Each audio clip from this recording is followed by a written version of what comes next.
this amazing backdrop. And then, so tell us about the this process. How did you come up with this?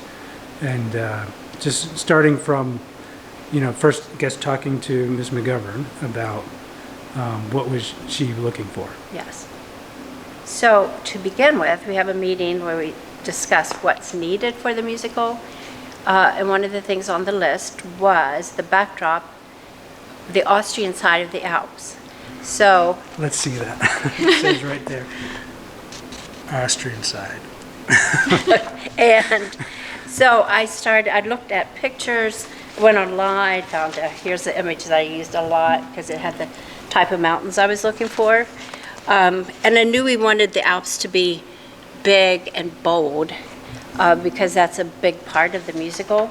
So from the resources, I worked on drawing it in color on graph paper so I could use that scale for when we transfer it onto the backdrop.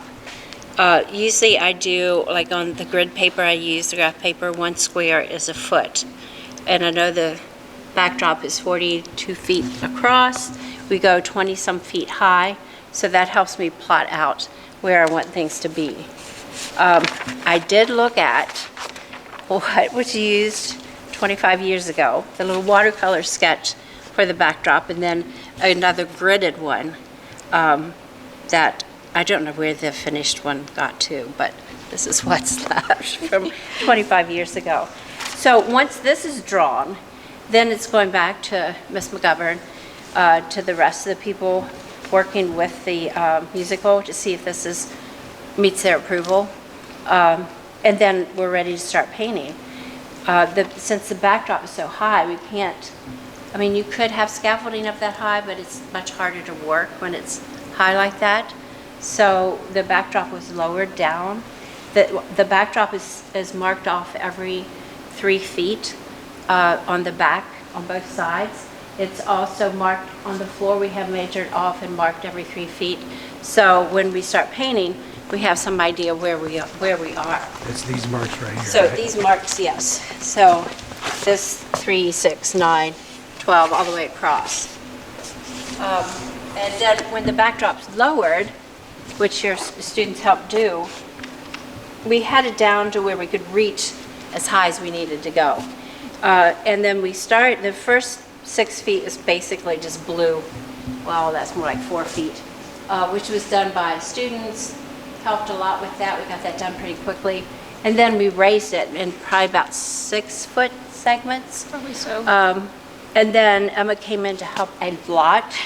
And we just 6 foot by 6 foot raised the backdrop till we got down to the bottom. But I was so thankful for Emma's help because I can show Emma a picture and she knows how to paint it. I don't have to say, do a little here. And she has a better concept of how big it is. Often when students help, and I appreciate student help, but they're used to painting on something small, and it just takes a different way of thinking to go that big. And you can see it small and know what you need to do, but then to make it bigger once it's up there. Painting to scale. Yes, is what exactly, you're talking about, right? Exactly, painting to scale. And knowing that, okay, on here, that little area blue is what, 1/4 of an inch on there, it needs to be a whole foot. And to be able to do that and feel like you're doing it right while you're doing it instead of getting all confused about where you are. Right, Yeah. so that seems really difficult because on the paper, you've got the grid. It's a graph paper. Right. But you don't have a No. graph on the No. canvas, right? It's a lot of eyeballing. So it's like, okay, if this blue section is here, then there's a white section about 1 foot away. So I need to now move 1 foot over and add the white section. So it's a lot of estimating and guessing and walking away from it and then going back closer to it to make sure everything's in the right place. Which is why it's helpful to have it lowered instead of trying to paint from a scaffolding. Because it's really, if you're on the scaffolding and have to get down every time you want to step back and look, it takes a lot more time. Yeah. And as we worked, we changed things. Yeah. We ended up having to go up on the scaffolding to fix the very top Yes. of the mountain because there were some peaks we didn't like when we started painting that looked, instead of like rocks, they looked kind of floppy. So we had to go up there and fix them. So there was a lot of repainting when we started, but once we got in the groove lower down, it went Yeah. a lot faster. Yeah, that one peak looked like it was about to blow over too. Yeah. It's like, okay, this has got to be fixed. So what other changes did you make? We did not do as many clouds as I had on here because it did not look right to me to have a cloud right up behind the white peaks because we wanted those peaks to stand out, not the white Right. clouds. That was one thing. We changed trees around a bit. And yeah, the mountain is, that's not exactly like the drawing. Because as you start, sometimes it changes It has itself. to change. Yeah. I mean, I and think shift. that left side, you told me, just make paint it it. work, just paint it. So, yeah, the left side is a little off script. Right, but- exactly. But by that point, you'd already done all this, a lot of this, a lot of coming down, and you had an idea Yeah. of how to do a mountain. So what was the most difficult thing about this?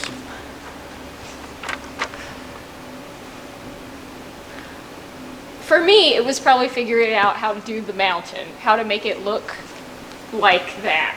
Because I've never really painted like that, in that style before. So that was, Well, and it was getting our styles to match yeah.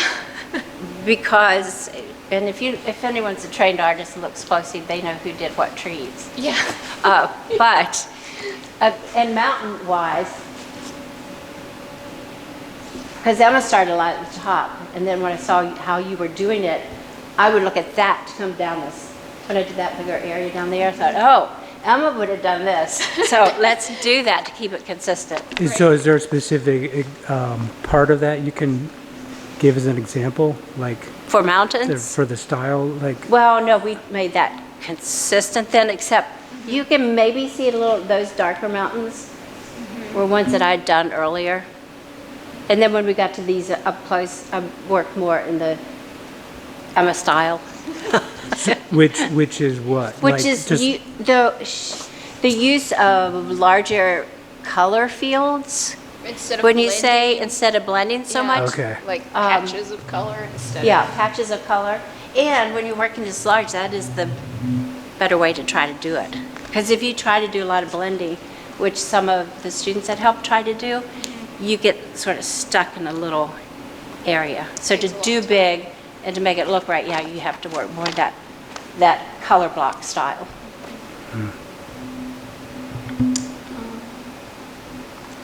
Yeah, probably the matching of the styles is always the thing because when you have two different painters, they're going to paint differently. So trying to make it look cohesive with different painters is a challenge. But you can see it in the trees too. We can show the differences. Yeah, in the you can trees. see it in the trees. These are Miss Maddox's trees, and then these are my trees. So they're similar, but they're not exactly the same. Right. So a little more frosting, I guess you could Yeah. say here, as opposed to over here. She blendy. I just, and well, and mine's not and- so blendy. Yeah. My students just were making fun of me because when I was painting these, I just was going, Right. and one student said, "You're attacking that canvas, Miss Maddox. Calm down." But to me, that is a good way to paint. And if you're painting big, Yes. you gotta paint big. Awesome. Well, anything else that you can think of? I mean, how much, so the students, how much did they, what did they help out with? There was a little bit of mountain help. They did the tree lines The back little here. trees, They did a lot of this, yeah. And the painting of the solid color here. This, painting the sky. And the clouds. Some of the clouds, yes. One of the clouds got too exuberant and we had to calm it down a little bit. And did they help paint over the last backdrop too? Yes. And how did you start that? What color did you paint on over the last backdrop, over Shrek? That's did actually a sort of a light blue, a light blue. which started looking strange after a while. Down here, we used that sort of yellow-green, but then it was, It was kind of that whitish. it was this, wasn't it? Because then we could leave it in places. Yeah. It was this, except up the top. We just went right to blue up there. Didn't we? Yeah, that was Yeah, just we did. blue. Because it was black and then blue and then Yes. the lighter color. So blue did, yes, and we painted some of the black up there because we wanted to lower the painting area. Right. And Shrek had gone all the way to the top, which I didn't quite like because it put the backdrop up behind all the things hanging down, the spotlights and so on, and to me that didn't look very good. Yeah. So we brought the black down. Students helped do that. Students did the base blue up there too, and some of the base blues, lighter blues, and then the greens, yellow greens. Okay, how many hours do you think this took? Like, if you had to guess, how many hours, total man hours, painter's hours, we'll call them. So Saturdays, couple hours. Saturdays would come at 7. We'd stay till 10-ish. 10-ish, so 3. How many Saturdays did we do? Was at least 5 or 6 Saturdays. So 6 times 3 18 times hours. 2, 36. Oh, but then that wasn't it. We did more than Saturdays, didn't we? More than Saturday. What did we? This is terrible. We can't It remember. was so long ago. We did get a lot done on Saturdays. We got a lot done on Saturday Saturdays. mornings, we come in at 7. And when nobody's here, it's just much easier just to go right to it and work. Really, Then- the mountain went pretty fast. I mean, that was probably 3 Oh, Saturdays. yeah. And the mountain was done before Christmas break. So that was probably 9 hours for the mountain. Each or together. Together, maybe 3 Saturdays for the big mountain. 4 So that'd be Saturdays? 18 hours. Yeah. We'll say 18. We'll say 18 for the hours mountain. For the mountain. But we don't know for sure. We don't know for sure. And But then doing the lower part, maybe another 18, but no, because that wasn't as many it wasn't Saturdays. as long. And we did some of this after school, so maybe Yes.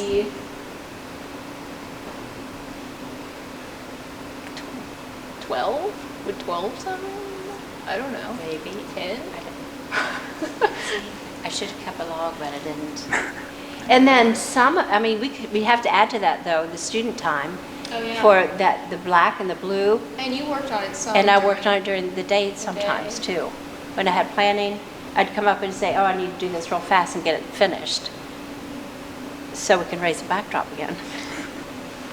So it's hard to It's hard to say. say. We can say when we started and when we finished. Yeah. Which was? We started in December, 1st of December, Yep.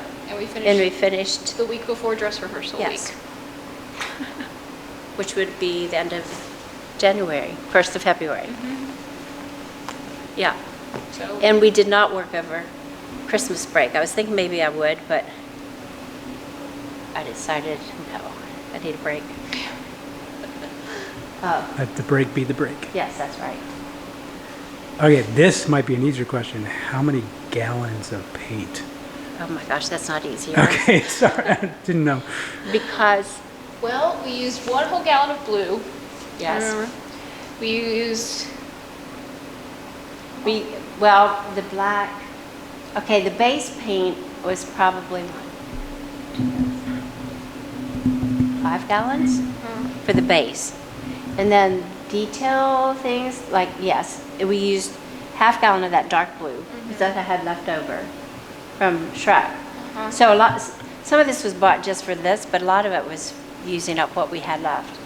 The greens, I didn't buy any new greens, so those, and I'd say the greens, including the yellow green and the other greens, probably 2 gallons. So what was that total? 5 gallons plus 2 gallons, 7 gallons plus 2 gallons is About 9 9 gallons. It's not, You know that as a guess. it's a guess. Yeah, that's fine. It's a slightly educated guess. And it always seems like less than you would think you would need. Yes. That's true. Yeah. You can see from the leftover paint I have. Awesome. Well, it's nice that it's open most of the time. I mean, the kids who have study hall in here, they're lucky to be able to see this every day, It's right? definitely nice to look at. Yeah. We'll leave it up as long as we can. And somebody said, okay, which will be easier? For you to paint over it or have somebody else paint over it? Right. Well, anything else you can think of that comes to mind about this process or this year's experience? Overall, it was a positive experience. Yeah, I had a great time.